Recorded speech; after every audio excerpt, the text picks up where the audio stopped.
Good evening, and welcome to Nightly Chats with Alan and Erik. I'm your host, Alan Reitz, and this is my colleague, Erik Holmvik. Tonight, we'll be discussing the FCC's recent 3-2 upholding of its net neutrality law, and the implications that has for the future of the internet and all of those who use it. Yeah, and before we delve too deep, we just want to give a brief definition of what net neutrality is. And so net neutrality is this principle that ISPs, or internet service providers, should enable access to all content and applications on the internet, regardless of their source, and without favoring or blocking particular products or websites. And so ways they can do that is by throttling speeds for companies that may not want to pay the internet service provider a premium, or charging extra for data from Europe or Asia. And basically, the net neutrality gets at that all data on the internet, regardless of where it comes from or how it's structured, is created equal and should be treated as such. Up until a week ago, net neutrality had been under question in courts of law, based on the rapid expansion of mobile markets and the many new forms that the internet has taken on over the years. Last week's ruling by the Federal Communications Commission reinstated the legal grounding for net neutrality. It classified the internet as a utility, similar to water or electricity. This is a tremendous victory for all who make use of the internet. Yeah. Can you imagine if all of a sudden it became, or how frustrating it would be if all of a sudden water became more expensive to use after 6 p.m., or perhaps if electricity and natural gas were sold at a premium during summer and winter months, when heating and cooling homes became necessary. And not because there's a scarcity of either of those resources, but just because they're in higher demand. That would be completely outrageous.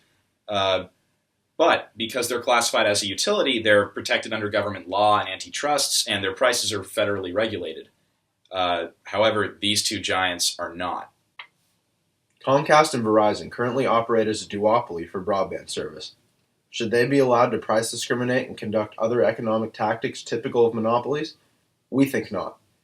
If they are granted this, it would stifle investment, distort innovation, and ultimately cause the market harm. Yeah, I mean, that's always been sort of the startup argument, is that if you want innovation, if you want more, great new companies, if you want the next Facebook to happen, you can't give this benefit to the incumbents by saying, oh, there's no data charge. Increasingly, we'll be paying for things, by the gigabyte, and so people will be sort of prioritized to use whatever's free. Exactly. And so the FCC's new rules are still a little bit vague around this, around what will fly and what won't fly. It said that, it's happy to have companies go up to it and say, hey, is this going to be okay? But as far as something like sponsored data goes, it has said explicitly that's definitely not going to be okay.